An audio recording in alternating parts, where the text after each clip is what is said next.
Hi world again. It's 13th of December in the afternoon, late in the afternoon.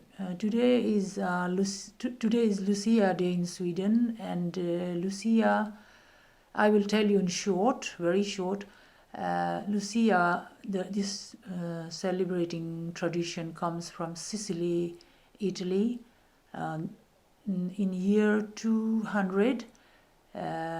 In late to year 200, there was a saint called Santa Lucia in Italy, on Sicily, and she was born in late 200, and she died.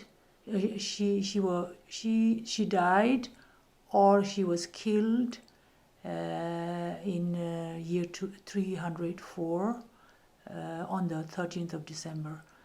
And it's said that she could perform miracles, but anyhow, she was practicing Christianity in those days, in Roman time, or during the Roman Empire, I think you say. It was forbidden to practice Christianity, but she was practicing, so she was punished to death. She could perform miracles, like, for example, once she donated her belongings from her parents. She donated to poor and needy, and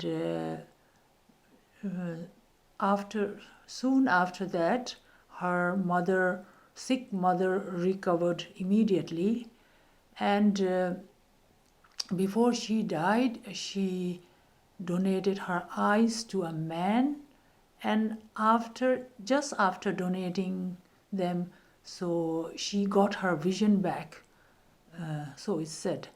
So this tradition gradually come to Sweden sometime in 1700. Year 1700 in Swedish is, I think, 1800 in English. And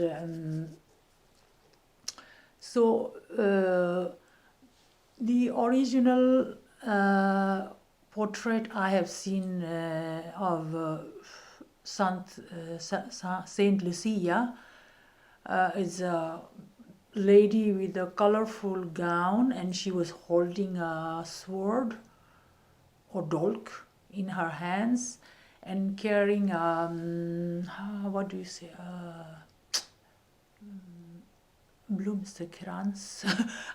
Let's say she was carrying a flower crown on her head, and when the tradition came to Sweden, gradually it was changed, and it was influenced by German tradition.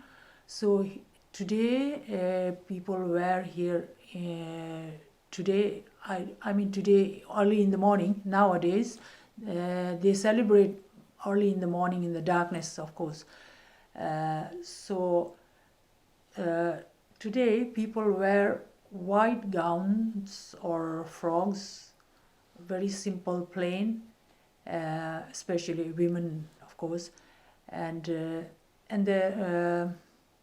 white gown, and they have a red ribbon around the waist, and there will be a we call it Lucia Tog. I don't know what do you say in English. It's a parade, or it's a group of people wearing these white gowns and red ribbons around the waist, and they go around and sing, and not everywhere, but on the squares and in kindergartens and schools and some companies, but not private families, individual families.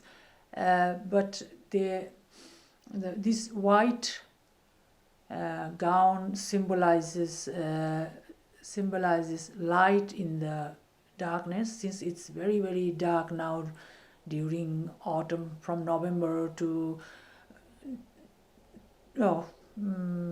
February. Maybe it's very dark in Europe, especially in Nordic countries, and even especially here in Scandinavia.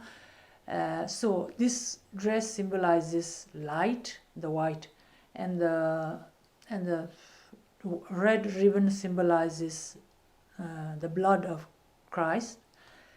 And in this group or this parade, the Lucia queen, and she wears a crown of candles. A long time ago they had real live candles, but nowadays they have these electric candles. So they go around, they pray, and they walk slowly and sing, and especially in churches early in the morning. But I missed it today also. They show it in TV, and it's more beautiful if you can participate in the city, in the churches and the squares, for example. But individually, people don't celebrate privately, religiously, but instead of that, we bake a bun called saffron buns, but we call them lussebullar. It comes from Lucia, and we call them lussekatter, lussebullar, or saffransbullar. And these looks like I baked these few days ago. So actually you should bake today, and we have them with tea or coffee. And this is a bought one. You see how boring it looks. So we fika in Sweden. Fika means coffee break or tea break. And when you say fika, so fika should always include with tea, coffee, or even hot chocolate, but you should have something to chew, not only a thin biscuit, but you should at least have a big cake, a big biscuit, or a cookie, or cinnamon buns. But today we celebrate Lucia, so people bake if you have time and mood.